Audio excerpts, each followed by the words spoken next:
لیلی خالد فلسطینی پناہ گزین اور popular front for liberation of فلسطین کی رکن ہے۔ وہ دنیا کی پہلی خاتون ہائی جیکر ہے۔ ہوائی جہاز کی ہائی جیکنگ کی مختلف کارروائیوں کے دوران انہوں نے 6 بار پلاسٹک سرجری کرائی۔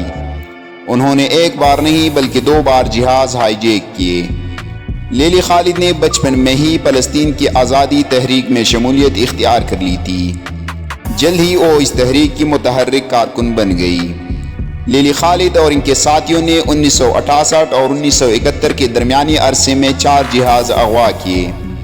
فلسطین لبریشن فرنٹ میں شمولیت اختیار کرنے کے بعد لیلی خالد نے پہلا جہاز 29 اگست 1969 کو اغوا کیا۔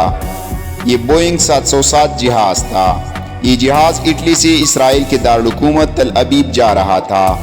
اطلاع یہ تھی کہ اسرائیل کے وزیر اعظم اسحاق رابین بھی اس فلائٹ کے مسافروں میں شامل ہے۔ جہاز ایشیا کی فضائی حدود میں داخل ہوتے ہی نقاب پوش لیلی خالد نے جہاز کا کنٹرول اپنے ہاتھ میں لے لیا۔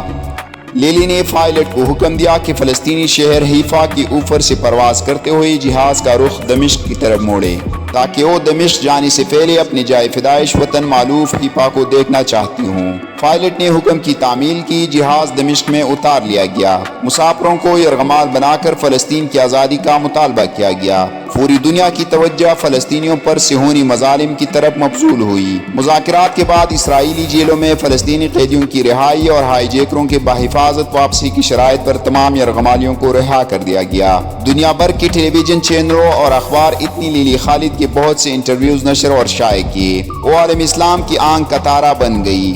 ان کی تصویروں کو اتنی شہرت ملی جو اس سے پہلے کسی مسلمان خاتون کو نہیں ملی تھی۔ مقبولیت کا یہ حال تھا کہ یورپ میں رہنے والی لڑکیوں نے اس کے سٹائل کو بالوں سے لے کر سکارپ اور لیلی جو انگوٹھی پہنتی تھی اپنایا۔ اس کے ہاتھ میں ایک انگوٹھی ہوا کرتی تھی جس میں کوئی پتھر نہیں گولی جڑی ہوئی تھی۔ پہلی ہائی جیکنگ کے بعد اس نے اوپر تلے 6 بار پلاسٹک سرجری کروائی اور اپنی صورت مکمل طور پر تبدیل کر لی۔ ستمبر 1970 کو لیلی خالد نے اپنے ایک ساتھی کے ساتھ مل کر ایمسٹرڈیم سے نیو یارک جانے والی پرواز کو ہائی جیک کرنے کی کوشش کی، لیکن یہ کوشش کامیاب نہ ہو سکی۔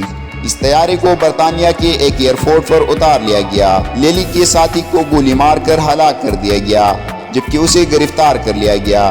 1 مہینہ بھی نہیں گزرا تھا کہ فلسطینی جان بازوں نے ایک اور طیارہ اغوا کیا، مسافروں کو یرغمال بنایا، مذاکرات کی میز پر لیلی خالد کی رہائی کا مطالبہ کیا۔ یوں لیلی خالد کو قید سے رہائی